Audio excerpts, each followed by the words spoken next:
안녕하십니까, 알림이 황희두입니다. 고발뉴스에 출연해서 이런저런 생각들을 전하고 왔습니다. 댓글로 링크를 고정해둘 예정이니 영상 시청 후에 시간 나시는 분들은 봐주시면 좋을 것 같습니다. 최근 벼랑 끝에 몰린 이준석 대표가 공항 영접까지 나갔지만 대통령실의 반응은 싸늘하기만 합니다. 본인 딴에는 손절설이 나오니까 진화에 나서려고 저렇게까지 한 것 같은데, 대통령실 관계자는 이 상황까지 되기 전에 이준석 대표가 스스로 거취를 정리했어야 됐다며 선을 그은 모습을 보인 거죠. 이에 많은 시민들은 이준석 대표나 윤석열 대통령이나 그 주변인들이나 다 똑같다. 무능무지 무념, 산무시대, 고물가 고금리 고환율, 삼고시대, 인사 여사 당사, 삼사시대, 줄줄이 악질하는 비판까지 나오고 있죠. 그리고 현재 이준석 대표를 응원하던 국민의힘 게시판이 변했다는 보도가 중앙일보로부터도 나오고 있는데요. 박성민 당대표 비서실장이 최근 사퇴하고 국민의힘 게시판은 이준석 성상납 의혹을 거론하며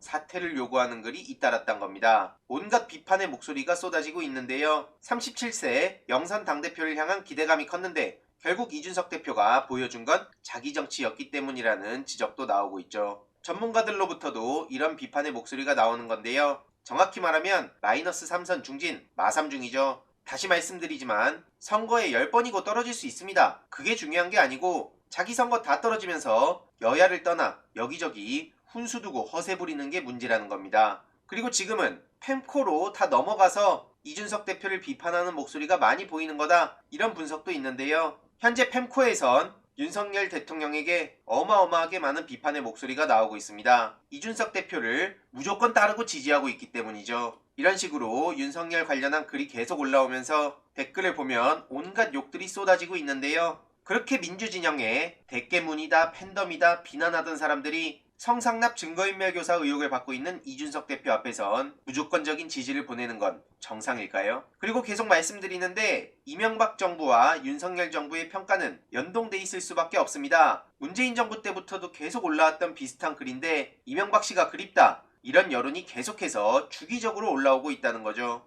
이런 내용들이 계속해서 반복해서 올라오고 있고요. 일반적으로 봤을 땐 도대체 이런 거에 왜 낚이나 라고 생각할 수 있지만, 이렇게 그래프 있고 이런 내용들이 많은 커뮤니티에 올라오고 베스트 댓글에도 공감한다는 반응이 이어지면 상당히 많은 사람들이 믿을 수밖에 없다는 겁니다. 과거에 제가 그래서 MB한테 빠졌다가 그 분노로 지금 심리전 여론전을 강조하는 거죠. 지금 생각해보면 정말 부끄럽지만 당시에는 여기에 푹 빠졌었는데 과거에 저와 비슷한 생각을 가진 지인들이 지금도 주위에 많이 있기에 더더욱 목소리를 내는 겁니다. 절대 쉽게 생각해서는 안 되는 거고요. 말씀드렸다시피 정말 그리웠다, 이런 반응들을 쭉 보다 보면 비슷한 생각을 가질 수밖에 없는 분위기가 조성된다는 겁니다. 최근 조현오 전 경찰청장 징역 1년 6개월 확정 소식도 전해졌는데 이명박 정부 당시에 경찰의 댓글 여론 공작을 총괄지휘했기 때문입니다. 제가 댓글 부대에 문제 제기를 하고 심리전에 대한 문제 제기를 하면 에이 설마 그 정도까지 했겠어? 라고 생각하는 분들이 심지어 학계에서도 아직까지 계실 정도인데요. 그만큼 매우 심각한 사안임에도 불구하고 정치권 내부에서 또한 머나먼 옛날 얘기로 생각하고 넘기는 사람들도 꽤 많습니다. 혹은 이런 댓글 여론 조작이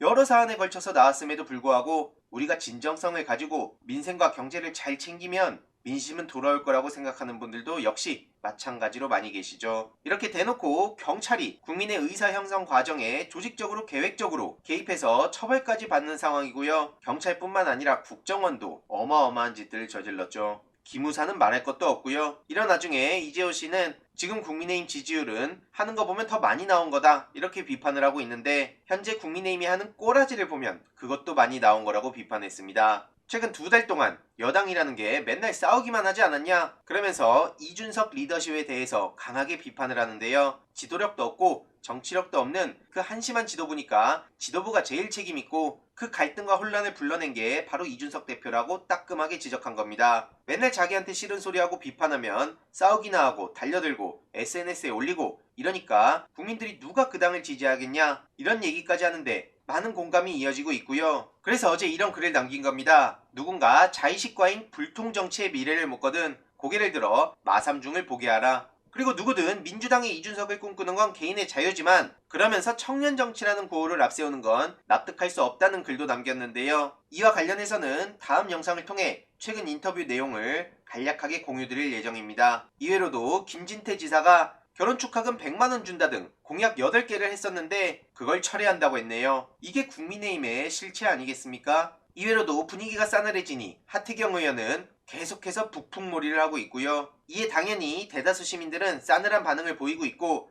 심지어 이게 문재인 전 대통령하고 어떻게든 엮으려고 하는데 어처구니 없다는 반응을 보이고 있습니다. 최근 김어준 총수를 향해 방심이 심의 신청을 했다는 유족 소식도 전해졌는데, 이에 대해서도 아무리 봐도 정황상 월북자인데 그럼 방송에서 뭐라고 말해야 되냐? 참 좋은 세상이구나, 이런 얘기가 나오고 있고요. 민주당에선 해경과 군 월북 판단 번복에 윤석열 안보실 지시 정황을 추가하긴 했다는 소식까지 전했습니다. 심각한 문제로 번질 수밖에 없는데요. 합참의장조차 지난달 16일 해경과 국방부의 번복 발표를 하루 전에야 알게 됐다고 합니다. 윤석열 정부 안보실이 판단 번복에 개입했다는 정황을 다시 확인했다는 건데요. 톱다운 지시에 따른 수사 결과 변경이 의심되는 정황도 발견됐으며, 새 증거나 정황은 제시 안 하고 같은 팩트로 해석만을 뒤집은 건 당연히 비판받아 마땅한 거 아니겠습니까? 그래서 터무니없는 논리로 문재인 정부를 공격하고 반인류적이라고 낙인 찍는 윤석열 정부의 움직임이 개탄스럽다는 비판, 이 작금의 상황이야말로 국기문란 상황이라는 비판 등등이 계속해서 나오고 있습니다. 이에 많은 시민들도 분노하는 목소리를 내고 있는 거고요. 이와 관련해서도 추가적인 소식 계속해서 전해드리도록 하겠습니다. 국민의힘도 당시에 월북이라고 판단할 수 있는 정황이 선명하다고 주장했던 것도 절대로 잊어서는 안 되겠죠. 이번 내용도 유익했다면 구독, 좋아요, 알림 설정, 멤버십 가입 정말 큰 힘이 된다는 점 말씀드리고 싶습니다. 이번 내용도 주위에 널리 공유 부탁드립니다.